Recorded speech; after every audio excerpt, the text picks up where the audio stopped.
নমস্কার বন্ধুরা, ঘটি বাটির রসুই ঘরে আপনাদের সবাইকে স্বাগত। আজকে আমি শেখাবো আপনাদের ভেটকি মাছের কাঁটা চচ্চড়ি। এই ভেটকি মাছের কাঁটা চচ্চড়ি নুন হলুদ দিয়ে মাখিয়ে ভালো করে মাছটা ভাজতে হবে। আর এতে লাগছে হচ্ছে নুন লাগবে, জিরে গুঁড়ো, লঙ্কা গুঁড়ো, হলুদ গুঁড়ো, ধনে গুঁড়ো, কাশ্মীরি লঙ্কার গুঁড়ো একটু কালারের জন্য। আর এটা সম্পূর্ণ সর্ষের তেলে রান্না করতে হবে, সর্ষের তেল না হলে এটা ভালো হবে না। আর লাগবে পেঁয়াজ কুচো, রসুন কুচো, আদা রসুনের রস। এই দিয়ে হয়ে যাবে ভেটকি মাছের কাঁটা চচ্চড়ি। মহানায়ক ভেটকি মাছের এই কাঁটা চচ্চড়ি হচ্ছে সবথেকে খুব প্রিয় খাবার। কড়াইতে এবার সর্ষের তেল দিয়ে দিচ্ছি। দিয়ে আমি মাছগুলোকে ভালো করে একটু ভাজবো, কড়া করে একটু ভাজতে হবে মাছগুলো, মাছের কাঁটাগুলো আর কি ভালো করে ভেজে নেব। তেলটা একটু গরম হোক, হলে এবার মাছের কাঁটাগুলো দেবো।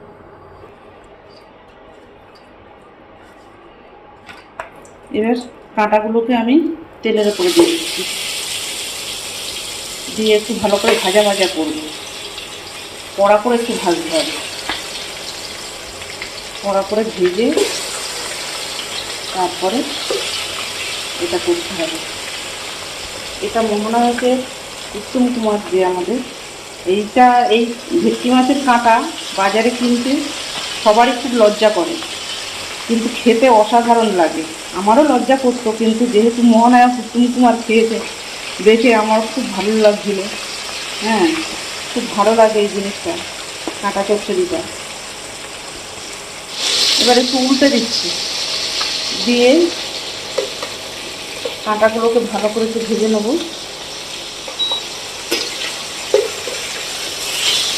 ফিরে এলাম, এই মাছ ভাজাগুলো হয়ে গেছে। এবার মাছ ভাজার পরে মশলা দেবো।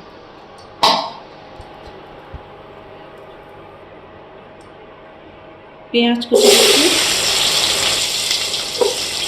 পেঁয়াজ কুচিগুলো একটু ভাজা হোক, হলে একটু ভাজা হয়ে গেলে তারপরে রসুন কুচো। পেঁয়াজ ভাজার জন্য পেঁয়াজগুলো একটু ভেজে দিই ভালো করে। এবার রসুন কুচিটা দিচ্ছি, রসুন কুচিটা দিয়ে একটু ভাজা করব। পেঁয়াজ রসুনটা ভাজা করে নিই, নিয়ে একটু কাঁচা গন্ধটা চলে গেলে তারপরে একে সব মশলা দেবো। এবার দেবো আদা রসুনের রস। আদা রসুনের রসটা দিয়ে একটু ভালো করে ভাজা করে নেব।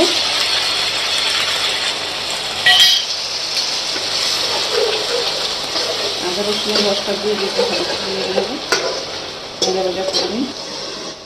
এবার একে একে দেবো হলুদ গুঁড়ো, লঙ্কা গুঁড়ো,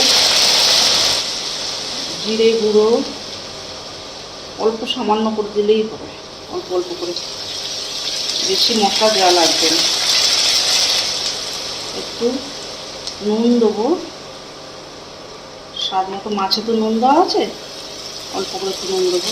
আর একটু কাশ্মীরি লঙ্কার গুঁড়ো দেবো যাতে কালারটা ভালো আসে। ব্যাস, এই মশলাটাকে ভালো করে নেড়ে চেড়ে কষিয়ে নেব ভালো করে। কষিয়ে নিয়ে একটু জল দেবো, জলটা দেবো, মশলা দেওয়ার জলটা দিলাম।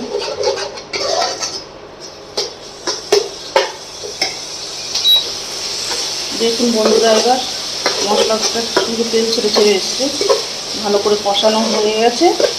এবার আমি মাছগুলোকে দিয়ে দেবো, এই কাঁটাগুলো আর কি, মাছের কাঁটাগুলো দিয়ে দেবো। দিয়ে ভালো করে কষিয়ে নেড়ে সামান্য একটু জল দিতে হবে। একটু ঢাকা দেবো এখন, একটু ঢাকা দিয়ে মশলাগুলোকে ভালো করে নেড়ে যায়, ঢাকা দিয়ে একটু ভালো করে কষতে দেবো। মশলাগুলো একটু ভালো করে এই মাছের কাঁটার সাথে একটুখানি মিশে যায়। একটু ঢাকা দিচ্ছি ততক্ষণ, 2 মিনিট পরে আবার খুলবো। ফিরে আসছি 2 মিনিট পরে, ঢাকনাটা খুললাম, দেখি কী পরিস্থিতি। এবার একটু জল দিয়ে দেবো, জল দিয়ে কাঁটা চচ্চড়িটা একটু মাখা হবে,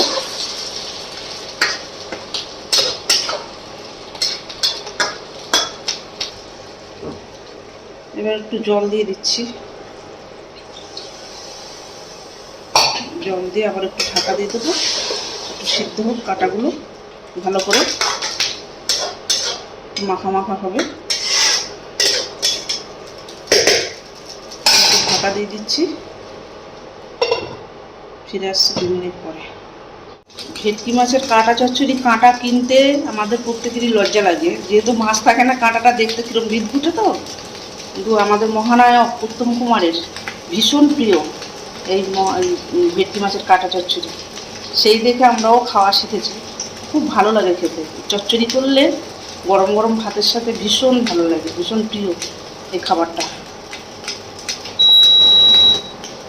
এবার আমি ঢাকাটাকে খুলব। কালারটা দেখুন কি সুন্দর কালার এসছে ভেটকি মাছের কাঁটা চচ্চড়ি। ভেটকি মাছের কাঁটা চচ্চড়ি রেডি। এবার নামিয়ে ফেলবো, নামিয়ে এবার প্লেটে ঢেলে দেব। ভেটকি মাছের কাঁটা চচ্চড়ি আমার রেডি। দেখুন কি সুন্দর হয়েছে, খেতেও দারুণ হবে, গরম গরম ভাতের সাথে খুব সুন্দর লাগবে খেতে। আপনারা বাড়িতে এটা করে দেখবেন, বাড়িতে ট্রাই করে দেখবেন। ভেটকি মাছ কিনে নিয়ে এসে এরকমভাবে করে দেখবেন, গরম গরম ভাতের সাথে খেয়ে দেখবেন, খুব সুন্দর লাগবে। আমার এই ভিডিওটি যদি ভালো লেগে থাকে আপনাদের, তাহলে আমার চ্যানেলটিকে সাবস্ক্রাইব করবেন। ভালো থাকবেন, সুস্থ থাকবেন, ধন্যবাদ।